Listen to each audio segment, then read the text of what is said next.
आमच्या शेतकऱ्याचा जो काही खर्च आहे तो कमी व्हावा म्हणून आपण दोन गोष्टी त्या ठिकाणी केल्या. सगळ्यात महत्त्वाचं काही केलं असेल तर आमच्या शेतकऱ्यांना 7.5 हॉर्स पॉवर पर्यंत जो काही विजेचा खर्च होता ते वीज बिल माफ करण्याचा निर्णय आपल्या सरकारने घेतला. आज याचा कधी कोणी विचार करत नाही. वीज बिल माफ झालं म्हणजे वीज कंपनी जी आहे ती कंपनी स्वतःच्या खिशातनं भरत नाही. दरवर्षी 25,000 कोटी रुपये मी बजेटमधनं काढतो आणि त्या आमच्या वीज वितरण कंपनीला देतो. कारण ते जर दिले नाही तर MERC सांगते की जे इतर ग्राहक आहेत त्या सगळ्या ग्राहकांवर हे 25,000 कोटी लोड करा, त्यांचं विजेचं बिल वाढवा आणि त्यांच्या खिशातनं ते वसूल करा. आणि म्हणून दरवर्षी 25,000 कोटी रुपये हे आपण वीज बिल माफीच्या पोटी देतो.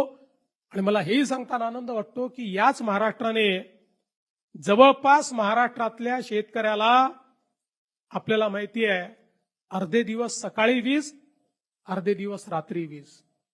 इतक्या मोठ्या प्रमाणात रात्रीची वीज आल्यानंतर शेतकऱ्याला काय अडचणी त्या ठिकाणी सहन कराव्या लागतात आपल्याला माहिती आहे.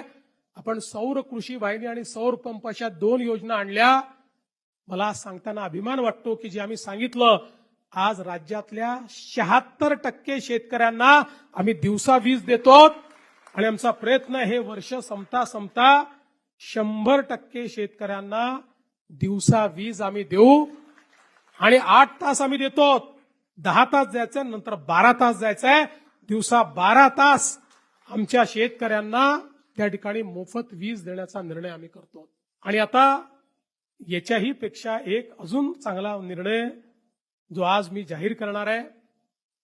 आपल्याला कल्पना आहे की 7.5 हॉर्स पॉवर पर्यंत आता तुम्हाला बिल येत नाही, पण तुमच्या प्रत्येकाच्या नावाने जुनं बिल आहे.